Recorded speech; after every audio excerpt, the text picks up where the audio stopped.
Bienvenue sur ma chaîne les amis. Pour ne rien manquer de mes prochains épisodes, vous pouvez me soutenir en vous abonnant et activant la cloche de notification. Je compte sur votre soutien et vous souhaite une excellente écoute. À cette époque, j'étais loin de comprendre certaines choses. J'avais 14 ans et ma vision du monde se limitait encore au collège, aux jeux et à ces rêves qu'on fait quand on n'a pas encore conscience de la vie. Je savais bien sûr que mon père nous aimait et qu'il aurait tout fait pour nous rendre heureux. Mais jusqu'où peut aller un père pour le bien de ses enfants? Ou plutôt, un père a-t-il le droit de tout faire pour le bien des siens? Je n'en savais rien à ce moment-là. Et jamais je ne me serais posé une telle question. Je m'appelle Yasmina. À cette époque, je vivais avec mon père, ma mère et mon grand frère Souheil. Notre situation financière n'était pas bonne. Mon père avait dû quitter son travail. Enfin, pour être honnête, il avait été renvoyé. C'était le genre d'homme qui ne supportait pas l'injustice. À plusieurs reprises, il avait réclamé ses droits et ceux de ses collègues. Mais à chaque fois, ça se retournait contre lui. Et malheureusement, en cherchant justice, il finissait toujours par être celui dont on voulait se débarrasser. Mon père ne cherchait pas à s'accrocher malgré tout. Les temps étaient durs et trouver du travail devenait presque impossible. Heureusement, mon frère travaillait, même si c'était loin d'être facile. Il subvenait seul aux besoins de la famille. Moi, j'étais encore au collège. Je ne pouvais pas aider financièrement. Ma mère, elle, restait à la maison. Elle avait un problème au cœur et ne pouvait pas faire les tâches lourdes. Alors je l'aidais autant que je pouvais. Mon père continuait à chercher du travail. Il répétait souvent qu'il reprendrait dès qu'une opportunité se présenterait. Pour nous, ce n'était pas un problème. Il avait toujours travaillé dur depuis aussi longtemps que je m'en souvienne. Il nous avait jamais laissés dans le besoin. Il avait toujours été là pour nous à tous les niveaux. On traversait tous une période difficile. Il fallait qu'on se soutienne.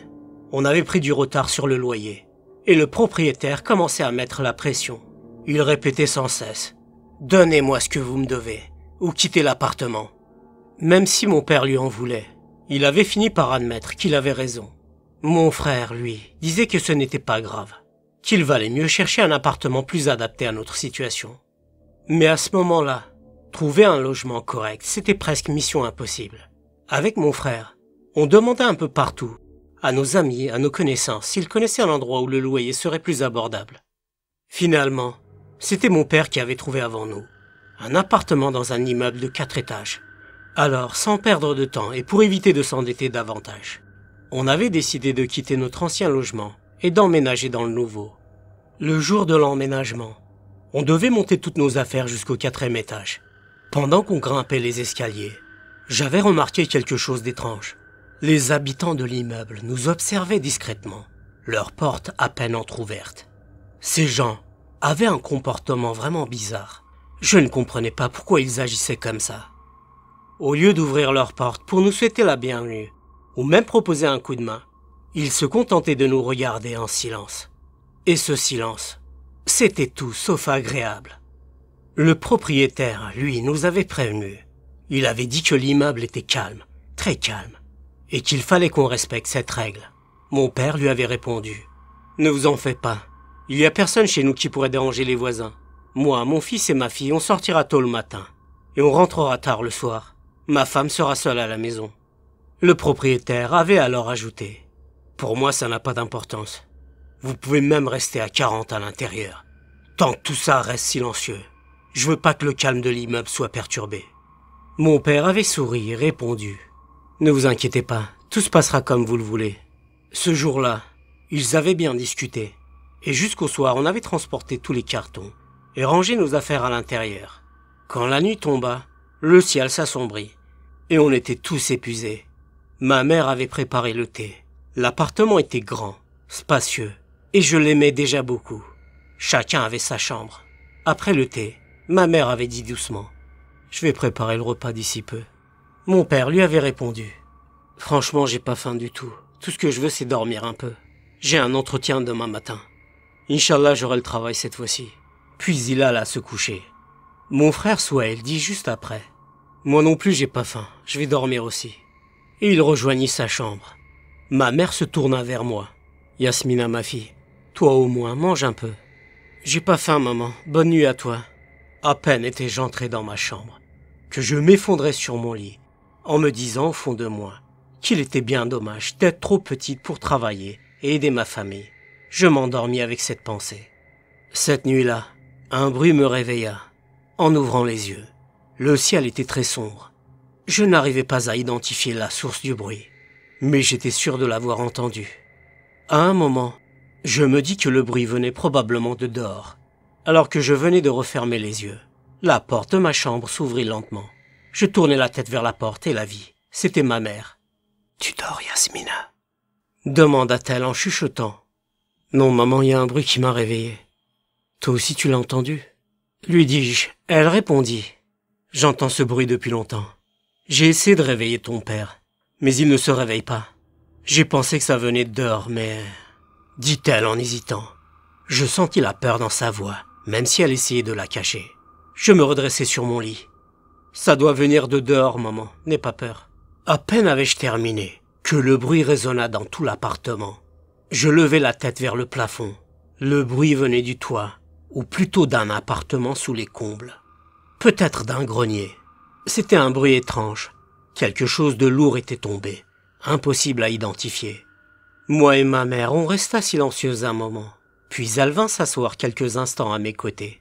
Les bruits semblèrent cesser, et elle retourna dans sa chambre. Je fermai les yeux et m'endormis aussitôt. J'étais épuisé. Au premier rayon du soleil, je me levai. Je passai à la salle de bain, m'habillai, puis pris un rapide petit déjeuner. En sortant de l'appartement, je regardais les escaliers qui menaient au toit. Je n'étais pas sûr que quelqu'un y vive.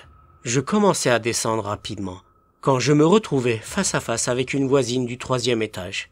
C'était une femme âgée, peut-être 80 ans. Elle me regarda de haut en bas. « Salam alaikum » lui dis-je pour la saluer. Elle s'éloigna sans répondre. Je restai un moment à la regarder regagner son appartement et me dis au fond de moi « Mais sont-ils tous aussi bizarres dans cet immeuble ?» Je venais de la saluer et elle avait détourné le visage comme si j'étais transparente. Je décidai de ne pas trop y penser. Je continuai à descendre les escaliers et sortis de l'immeuble pour me rendre au collège. Au collège, j'avais travaillé très dur et j'avais mal à la tête. Je préparais le brevet et je n'avais même pas eu le temps de manger pendant la pause de midi. À la fin des cours, je sortis et pris la direction de chez moi. Alors que je marchais, je m'arrêtai subitement. J'avais l'impression d'être suivi. Je me retournai, mais je ne vis personne. C'était très étrange.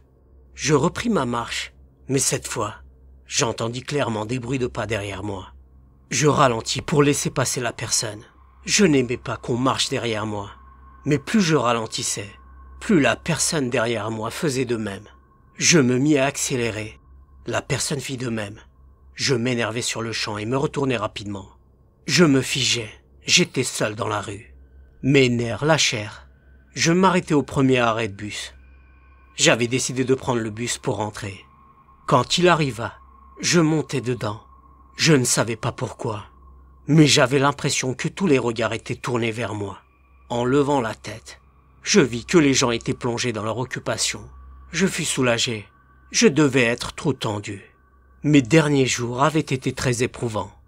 Finalement, le bus s'arrêta à l'arrêt devant chez moi. Je descendis et marchai rapidement vers l'immeuble. Un enfant, que j'estimais avoir 8 ans, était assis à côté du bâtiment et mendiait. En le voyant, mon cœur se serra.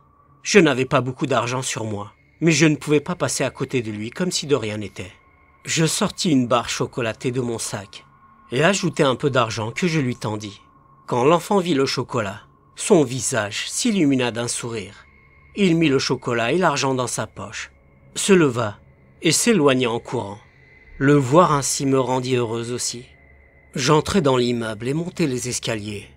J'entendis quelqu'un descendre et me demander quel voisin cela pouvait être. J'avais toujours aimé les gens autour de moi, mais malheureusement, les voisins de cet immeuble n'avaient pas l'air très amicaux. Je montai jusqu'au 3e étage sans croiser personne. Pourtant, j'étais sûr d'avoir entendu quelqu'un descendre les escaliers. Arrivé au 4e étage, je vis ma mère devant les escaliers, le regard fixé vers le haut. « Maman, qu'est-ce que tu fais? Pourquoi tu regardes en haut ?» demandai-je. Les bruits ont repris depuis que je me suis réveillé. Ils ne s'arrêtent pas et ça commence à m'inquiéter. Et si on en parlait au propriétaire, ma fille? Me demanda-t-elle. C'est mieux d'attendre que papa et mon frère rentrent pour qu'ils aillent parler au propriétaire. Répondis-je. Tu as raison, ma fille, dit-elle. On entra alors dans notre appartement. Je passai à la salle de bain pour me laver, puis m'assis à la table de la cuisine. Ma mère avait préparé à manger et me servit une assiette. Alors que je mangeais, mon frère me rejoignit et on se mit à manger ensemble. Depuis hier soir, moi et maman, on entend des bruits qui viennent du haut. Lui dis-je. Ouais, je les entends moi aussi. Mais laisse tomber. Il doit y avoir une chambre de toit. Quelqu'un a dû emménager. C'est normal qu'il y ait du bruit. Répondit-il. D'accord, mais il n'a pas à faire ça en pleine nuit. Maman est très fatiguée. Lui dis-je. D'accord, j'en parlerai au propriétaire. N'y pense plus, tu veux? Me dit-il. Mon père rentra le soir, le visage souriant. Tout montrait que son entretien d'embauche s'était bien passé. Il avait trouvé du travail. Ce soir-là, le moral de toute la famille était bon. Mais ma mère paraissait parfois inquiète. Elle jetait de temps en temps un regard vers le plafond. Dans ses yeux, je voyais l'inquiétude. Sans attendre, je dis à mon père, « Papa, est-ce que tu connais la personne qui habite au-dessus de nous ?» Il me demanda, « L'étage du dessus ?»« Oui, juste en dessous du toit, papa. » Répondis-je. « Je sais pas, Yasmina. Pas sûr qu'il y ait un appartement au-dessus. Peut-être un grenier.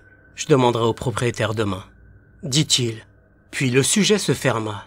Après avoir bavardé ensemble, chacun rejoignit sa chambre. J'étais dans la mienne, allongé sur le lit. Je passais un peu de temps sur mon téléphone. Une fois terminé, je le posais sur ma table de chevet. Juste au moment où j'allais fermer les yeux, on frappa à la porte de l'appartement. C'était étrange. Quelqu'un frappait aussi tardivement. J'avais pensé que mon père ou mon frère seraient les premiers à ouvrir, mais personne ne bougea. Je me levai et allai vers le salon. La porte continuait d'être frappée. J'attendis un moment dans le salon, pensant que mon père ou mon frère finirait par y aller. Mais ils semblaient tous dormir. Je sortis du salon et m'avançai dans le couloir vers la porte. Derrière moi, j'entendis la voix de mon frère. « Où tu vas, Yasmina ?»« On frappe à la porte. T'entends pas ?»« Quelle porte, t'as rêvé ou quoi ? Rentre dans ta chambre, il fait nuit. Ne sors pas dehors. »« Je sors pas. Mais t'entends qu'on frappe depuis tout à l'heure ?» Mon frère me regarda étonné. « Je viens de te dire que t'as dû rêver. Va dormir. »« Bon, d'accord. » Répondis-je. Je fis demi-tour, mais à peine avais-je fait 2 pas qu'on frappa à nouveau. Mon frère et moi, on se regarda dans les yeux. Il s'énerva, s'avança rapidement vers la porte et l'ouvrit. La partie commune était plongée dans l'obscurité totale.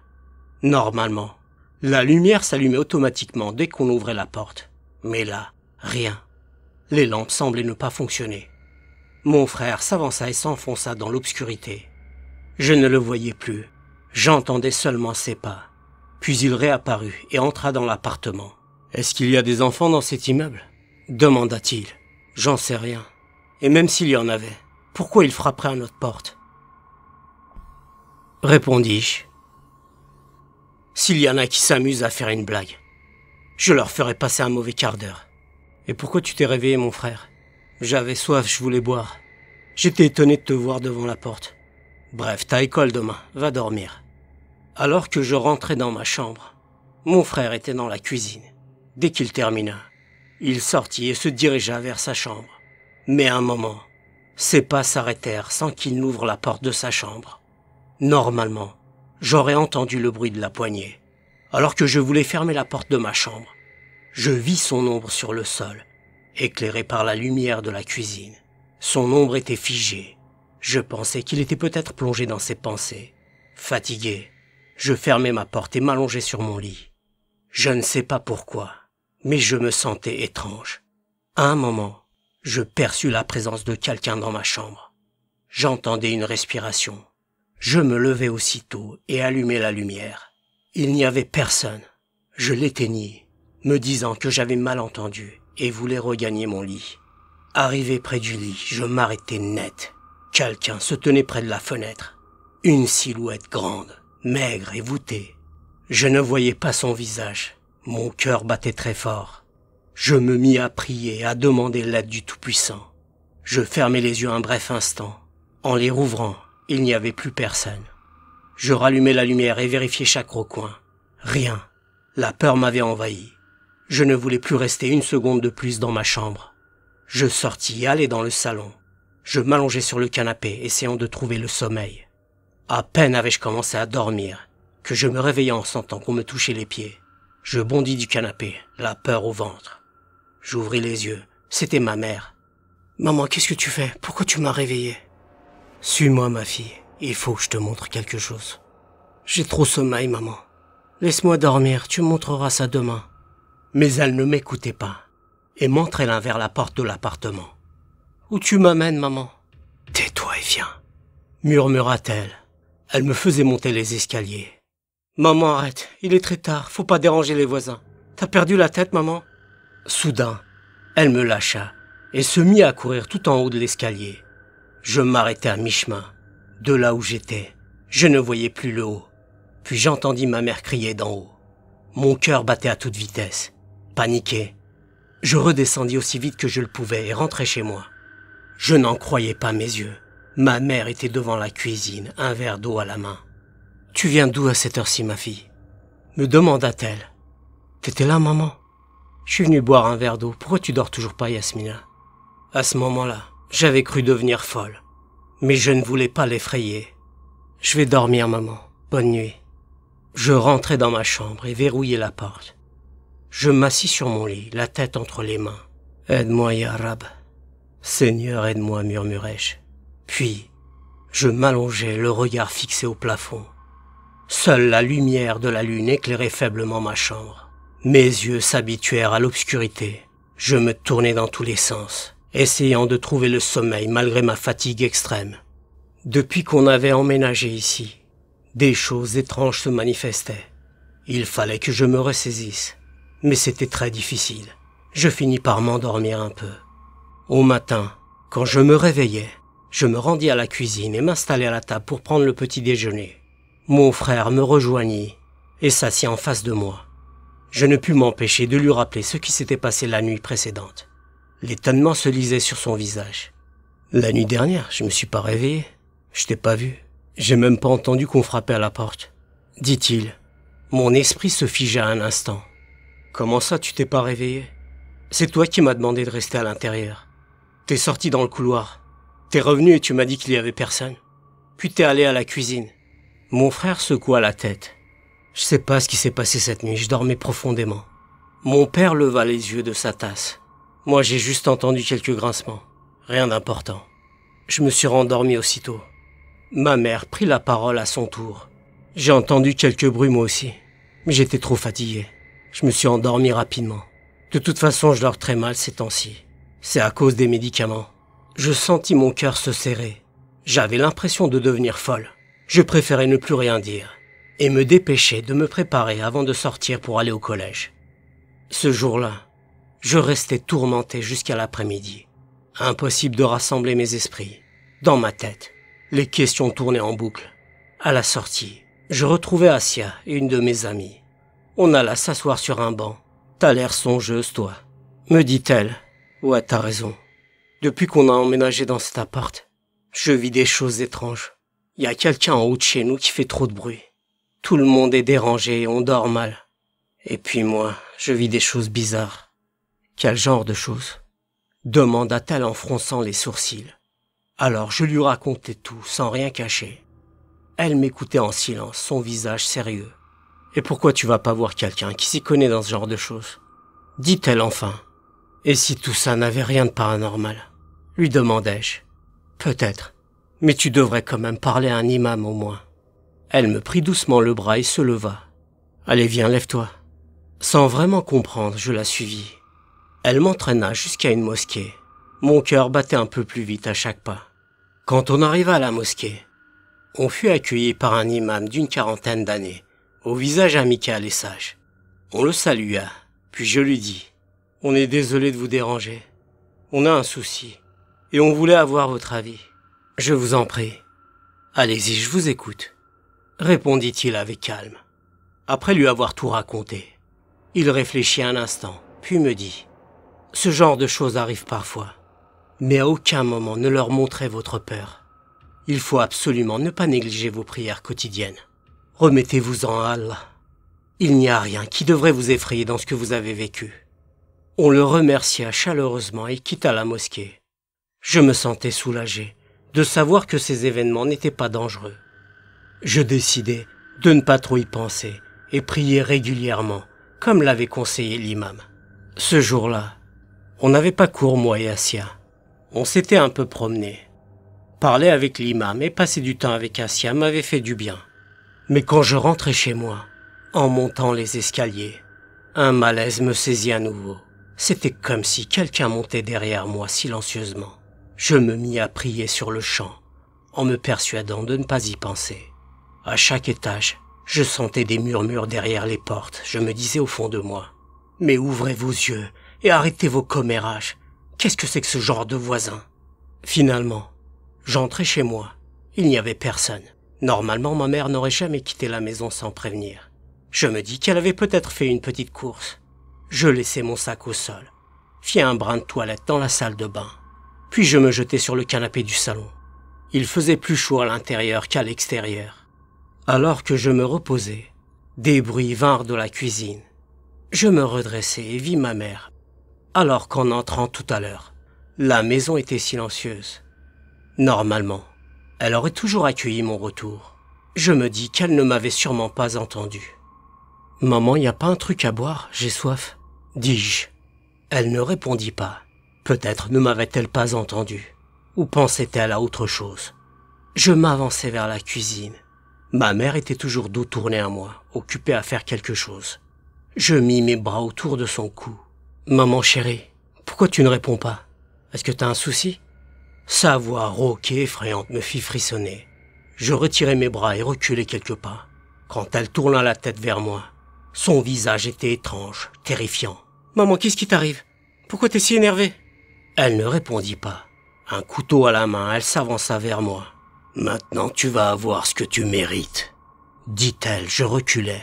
« Maman, qu'est-ce que tu fais? Lâche ce couteau. Sinon, l'une de nous va se faire mal, maman. » Elle accéléra, courant littéralement derrière moi à travers l'appartement, jusqu'à ce que j'ouvre la porte et me jette dans le couloir de l'immeuble. La porte se referma sur moi. Quelques secondes plus tard, j'entendis ces cris. « Au secours! Aidez-moi » Je voulais ouvrir la porte, mais elle était bloquée. Les cris me faisaient mal aux oreilles. Je descendis les escaliers pour chercher de l'aide. Je frappai à toutes les portes de l'immeuble de toutes mes forces. Personne n'ouvrit. Ma mère était à l'intérieur en danger. J'avais laissé mon sac et mon téléphone dans l'appartement. Je sortis enfin pour demander de l'aide à des passants. Mais je me figeais. L'obscurité m'entourait complètement. La nuit était tombée, mais je ne savais pas depuis quand. La rue était déserte. « Au secours, aidez-moi » criai-je. Sans succès. Je voulus courir vers la boulangerie au bout de la rue. Mais la rue changea, bordée d'arbres, plongée dans une obscurité totale. Elle semblait différente, irréelle. Dans quelle épreuve me mets-tu, mon Dieu? Dis-je. Je devenais folle. Seul dans cette obscurité, je me rappelais les conseils de l'imam. Je priais et me remis à Allah. C'était comme si j'étais prisonnière d'un lieu maudit. Je ne voyais rien. J'avais peur de faire un pas. Je m'agenouillais et récitais à voix haute toutes les prières que je connaissais. Parfois, j'entendais des voix autour de moi. Parfois, j'avais l'impression que quelqu'un s'approchait.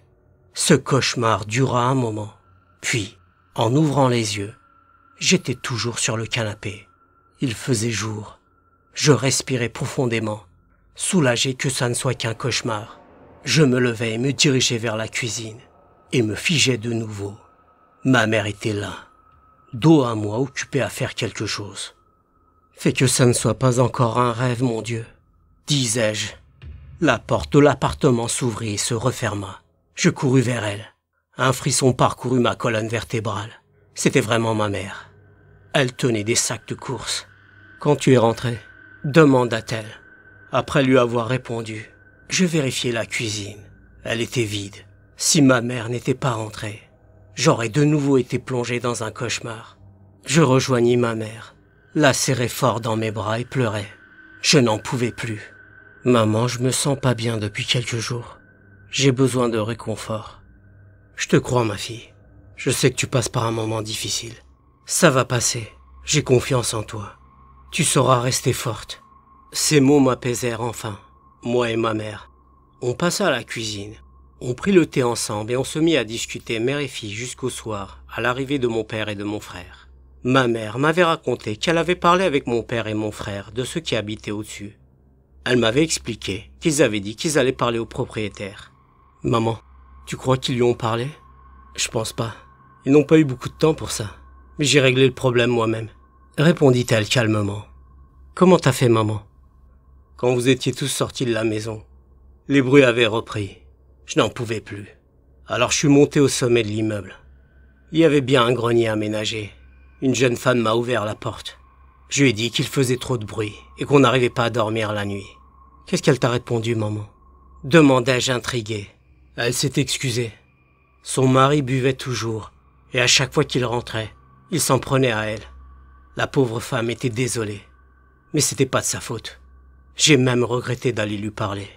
En rentrant, les bruits ont repris. Son mari devait probablement s'en prendre de nouveau à elle. On devrait rester en dehors de ça.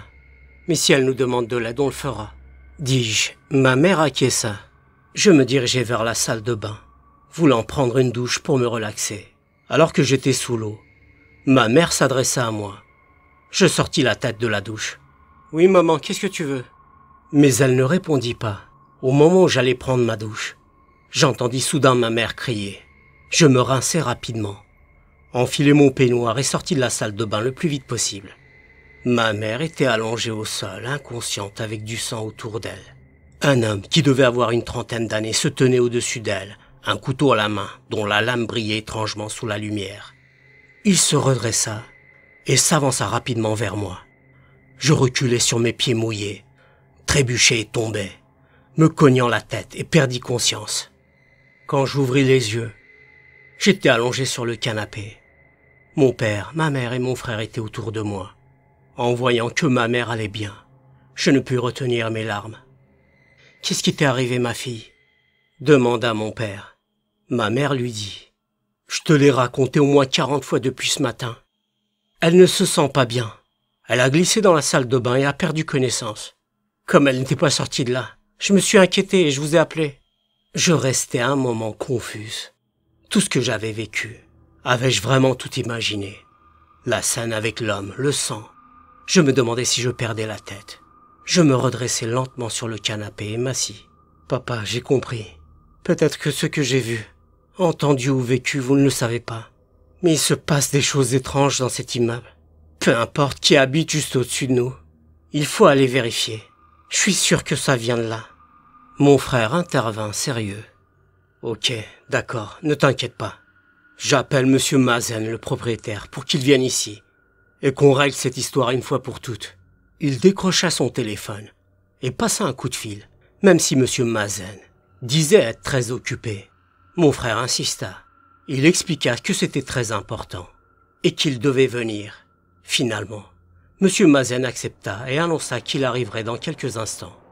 Je me levai du canapé, m'habillai rapidement et on se mit à attendre monsieur Mazen. Il arriva sans trop tarder et demanda « Pourquoi vous m'avez appelé comme ça en urgence? Quel est le problème ?» Monsieur Mazen avait, à l'image des autres habitants de l'immeuble, un air froid et distant. Mais avant que mon père n'intervienne, je pris la parole, ma nervosité, mon inquiétude visible. Je lui racontai tout ce que j'avais vécu depuis le début. Il m'écouta sans m'interrompre. Une fois que j'avais raconté, il dit « Cette fille ne doit pas bien se sentir. Elle a besoin d'aide. Ce qu'elle raconte est impossible. » Mon père intervint surpris. « Comment ça impossible? Il n'y a personne qui habite au-dessus de vous. Il n'y a même pas d'appartement. C'est juste un grenier. Personne n'y entre depuis des années. À l'intérieur, il y a juste des encombrants. Et la porte est fermée à clé. » expliqua-t-il. Ma mère et moi, on échangea un regard. Je dis « Maman, tu m'avais dit que t'étais montée au-dessus et que t'avais parlé avec une femme qui t'avait ouvert la porte. » Ma mère répondit confuse. « Je sais pas, Yasmina. Peut-être que je l'ai rencontrée à un autre étage. Je m'en rappelle plus. Ma mémoire reste mauvaise à cause des somnifères. Personne ne me croyait dans cette maison. Il fallait que je voie de moi-même. Je me tournai vers Monsieur Mazen. Je voudrais voir l'intérieur. Laissez-moi regarder s'il vous plaît, c'est très important. Au début, le propriétaire refusa, mais j'insistais avec intensité. Finalement, il céda et dit « D'accord, comme tu veux.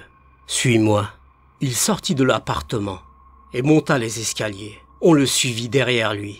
On arriva devant le grenier. La porte était vraiment très petite, mais un gros cadenas la maintenait fermée. Le type sortit un trousseau de clés, en sortit une, ouvrit le cadenas, puis ouvrit entièrement la porte et me dit « Regarde par toi-même. Est-ce que tu vois quelqu'un ici ?» J'allumai le flash de mon téléphone portable et regardai l'ensemble du grenier. Il avait raison. L'intérieur était quasiment vide, à l'exception de quelques encombrants. Je lui demandai « Est-ce qu'il y a d'autres personnes que vous qui utilisent ce grenier ?» Il me répondit « Il n'y a que mon fils qui dépose parfois des objets. Et il ferme toujours la porte avec le cadenas. » Il me demanda « Pourquoi tu me poses cette question ?»« Parce que ça sent fort à l'intérieur. » Le type rentra la tête dans le grenier et dit « Ouais, c'est vrai. Ça doit être un nuisible comme un rat qui a dû crever. Oublie ça, tu veux, je m'en occuperai plus tard. » Je lui dis « Je pense pas qu'un rat ou un autre animal puisse dégager une telle odeur. J'aimerais être sûr d'où ça vient. » Il me répondit agacé « Écoute, je suis trop vieux et trop fatigué pour ces choses-là. Je t'ai dit que j'allais m'en occuper. » Je lui dis « Si vous me laissez pas vérifier, j'appellerai la police et je ferai inspecter tout l'immeuble. » Le visage du type se marqua d'inquiétude. Il finit par dire « Je veux pas de problème, c'est bon, t'as gagné. Entre à l'intérieur et fais ce que tu veux. » Sans perdre de temps, j'entrai, ouvris les dessus des cartons et examinai les quelques meubles. Il semblait rien y avoir de spécial. Au moment où j'allais sortir, je m'arrêtai sur le champ. Une planche de parquet semblait avoir été enlevée et remise à sa place. Je voulais voir de plus près. Je m'agenouillai et sentis une odeur épouvantable en sortir.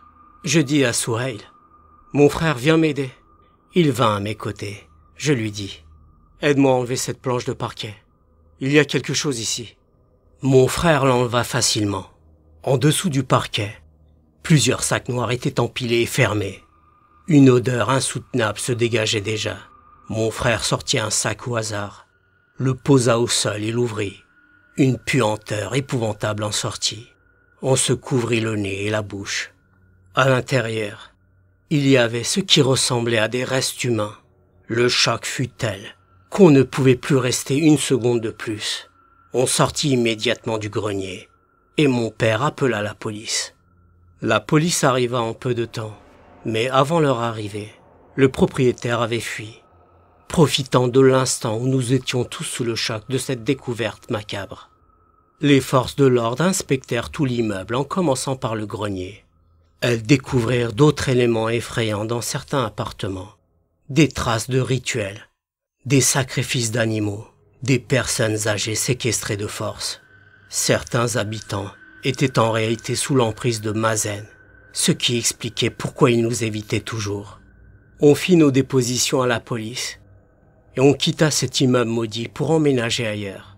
Depuis notre déménagement, je n'avais plus refait ces cauchemars horribles. La police arrêta assez rapidement Mazen et son fils. Ils finirent par tout avouer. Mazen expliqua « C'est pas ma faute, c'est mon fils le responsable de tout. Je l'ai supplié d'arrêter, de se tenir loin de ces pratiques. Mais il ne m'écoutait jamais. Il fréquentait des femmes, consommait des produits illicites et utilisait ensuite leur corps et leurs âmes dans des rituels, comme offrande aux djinns démoniaques, les shayatines. En échange, il cherchait à satisfaire ses propres désirs. C'était mon seul enfant. J'ai voulu son bien, mais je n'ai jamais pu l'empêcher. Je suis resté à ses côtés pour essayer malgré tout. Pendant un long moment, moi et ma famille, on s'est tenus loin des gens. On n'avait plus confiance, plus de visites, ni chez nous, ni chez les autres. Cette histoire nous a marqués à jamais. Nous avons vécu dans un immeuble où des crimes avaient été commis, où des corps étaient dissimulés et où vivaient des personnes qui n'avaient plus toute leur raison. Aujourd'hui encore, je repense au bruit qui me dérangeait Et je me demande, lesquelles étaient des manifestations des djinns et lesquelles venaient de ces sacrifices. Alhamdulillah, nous avons pu nous en sortir. Qu'Allah soit avec nous tous et qu'il nous vienne en aide. Et voilà, c'est la fin de l'histoire, les amis. Merci de l'avoir écoutée, j'espère qu'elle vous a plu. N'oubliez pas de vous abonner à ma chaîne et d'activer la cloche de notification pour ne rien manquer de mes prochains épisodes. Et si cette vidéo vous a touché, vous pouvez la liker pour me soutenir et partager vos impressions en commentaire. Prenez soin de vous, les amis, et à la prochaine.